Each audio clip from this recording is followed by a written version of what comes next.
Hello friends, അപ്പോൾ ഇന്നത്തെ നമ്മളെ വർക്ക് മണിമല ആക്റ്റീവ് പ്ലാന്റിലാണ്. അപ്പോൾ ഇവിടെ നമ്മൾ തൂക്കും അതുപോലെ ഈ ഉള്ളിലുള്ള റൂമും ഒക്കെ ഇരിക്കുന്നതാണ്. ഇതിപ്പോൾ ഇന്ത്യക്കാരെ കൊണ്ട് മൊത്തം ഇവിടെ പ്ലാസ്റ്റർ ചെയ്തിട്ടാണ് സൈഡ് ഭാഗം ഞങ്ങൾ പ്ലാസ്റ്റർ ചെയ്തിട്ടാണ് തൂക്ക് വെക്കാറ്. അല്ലെങ്കിൽ എന്ത് ചെയ്യും, തൂക്ക് പിന്നീട് വീണ് പോവും. ആ പച്ചയെ തന്നെ തേച്ച് ആ ഗ്രൗട്ടിൽ തന്നെയാണ് നമ്മൾ എന്ത് ചെയ്യുന്നത്, തൂക്ക് സാധാരണ വെക്കാറുള്ളത്.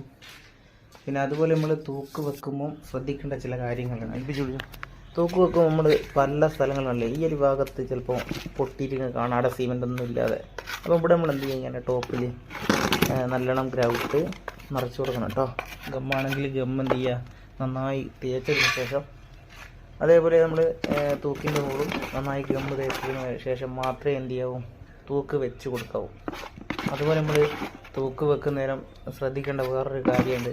തൂക്ക് വെച്ച് കഴിഞ്ഞാൽ ഇതിൻ്റെ അടിഭാഗം ഫുള്ള് എന്ത് ചെയ്യണം, ഫില്ലാകുന്ന രീതിയിൽ വേണം തൂക്ക് വെക്കാൻ, ഇല്ലെങ്കിലും തൂക്ക് നിൽക്കില്ല. അതുപോലെ ടൈൽസിൻ്റെ മുകളിലുള്ള പൗഡറൊക്കെ ഉണ്ടെങ്കിൽ അത് മൊത്തം കഴുകി കളഞ്ഞ് ക്ലീനാക്കിയതിന് ശേഷം മാത്രമേ തൂക്ക് വെക്കാൻ നിൽക്കാവൂ.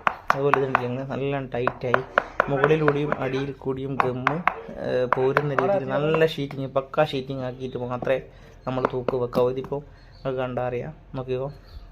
ഇപ്പോൾ അടിഭാഗത്ത് കണ്ടില്ല, നിങ്ങൾ ഒലിച്ച് നിൽക്കുന്നത് കണ്ടില്ലേ ഗ്രൗട്ട്.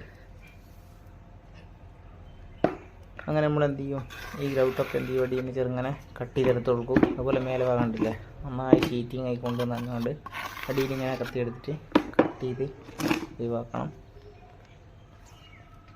അപ്പോൾ ഇത് വേറെ ഒന്നുമില്ല, ചെറിയൊരു വീഡിയോ ആണ്. അപ്പോൾ ഈ വീഡിയോ ചെയ്യാനുള്ള കാരണം ഇങ്ങനെ വേണം നമ്മൾ തൂക്ക് വെക്കാൻ, ഇല്ലെങ്കിൽ ആ തൂക്ക് കുറേ കാലം കഴിയുമ്പോൾ എന്ത് ചെയ്യും, വീണ് പോരാൻ സാധ്യതയുണ്ട്.